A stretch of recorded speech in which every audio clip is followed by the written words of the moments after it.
اعوذ باللہ من الشیطان الرجیم بسم اللہ الرحمن الرحیم۔ پیارے بچوں، السلام علیکم ورحمۃ اللہ وبرکاتہ۔ میں آپ کا 6th کلاس اردو ٹیچر حبیب اللہ ڈار UPS اجرو سے۔ پیارے بچوں، آج ہم پڑھنے جا رہے ہیں اعصار کا جذبہ۔ اعصار ہم کس کو بولتے ہیں؟ اعصار ہم قربانی کو بولتے ہیں۔ تو اس کہانی کو ہمیں آج غور سے دیکھنا ہے، پڑھنا ہے، پھر ہم اسے آگے چلیں گے۔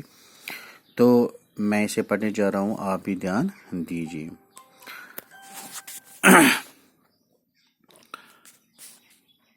عدنان ایک تاجر تھا جس کا شمار شہر کے رئیسوں میں ہوتا تھا۔ قدرت نے اسے بہت کچھ دیا تھا، یعنی ہمیں اس ایکسرسائز میں ایک شخص کے بارے میں پڑھنا ہے جس کا نام عدنان ہے۔ وہ ایک تاجر ہے۔ تاجر ہم کس کو بولتے ہیں؟ جو تجارت کرتے ہیں۔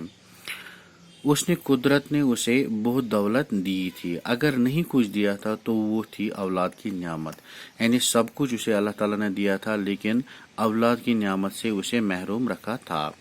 شادی کے بہت سال بعد بھی اس کی بیوی شیبہ کی گود سونی تھی، یعنی شیبہ اس کی بیوی ہیں، اس کی گود سونی تھی، یعنی اسے اولاد نصیب نہیں ہوا تھا۔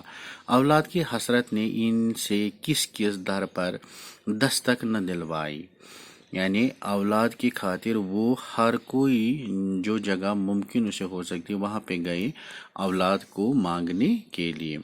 پیروں فقیروں کے چکر نہ لگوائے، گنڈے تعویذ کرنے پر مجبور نہ کیا، یعنی شیبہ اور اس کے شوہر عدنان نے پیروں فقیروں یا کوئی اور ڈاکٹر کے وغیرہ پاس بھی گئے، جو کچھ ممکن تھا ان کے ہاتھوں میں وہ سب کچھ کیا اولاد کو پانے کے لیے، پر مراد بھر نہ آنے کی صورت پیدا نہ ہو سکی، یعنی انہیں جو مراد تھی وہ پورا نہیں ہو سکی، یعنی وہ اولاد چاہتے تھے، ابھی تک ان کو وہ نصیب نہیں ہوئی تھی۔ کچھ وقت یوں ہی گزرنے پر دوستوں یاروں کو بھی تشویش ہوئی۔ جب کچھ سال ایسے ہی گزرے تو اس کے عدنان کے جو یار دوست تھے یا رشتہ دار تھے ان کو یہ تشویش ہونے لگی۔ کسی نے دوسری شادی کی صلاح دی تو کسی نے بچہ گود لینے کا مشورہ دیا۔ تو کسی نے عدنان سے کہا کہ آپ دوسری شادی کر لو یا کوئی بچہ گود لے لو۔ گود لینا مانے یعنی کسی اور کا بچہ اپنے گھر لا کے اسے پال پوسنا۔ کچھ نے تھوڑا اور انتظار کرنے اور علاج کرانے پر زور دیا۔ کچھ لوگوں نے یہ مشورہ دیا آپ انتظار کیجئے تو اور علاج بھی کروائے۔ عدنان تو شاید ایسا ہی کرتا، مگر شیبہ انتظار کے حق میں نہ تھی، لیکن اس کی جو بیوی تھی وہ شیبہ وہ انتظار کے حق میں نہیں تھی۔ اس کا خیال تھا کہ انہیں اگر کچھ کرنا ہے تو فوراً کر لینا چاہیے۔ شیبہ کا جو خیال تھا وہ یہ چاہتی تھی اگر ہمیں کوئی قدم اٹھانا ہے اولاد کے بارے میں وہ ہمیں اٹھانا چاہیے، ہمیں انتظار نہیں کرنا چاہیے، چاہے فیصلہ دوسری شادی کرنے کا ہو یا بچہ گود لینے کا۔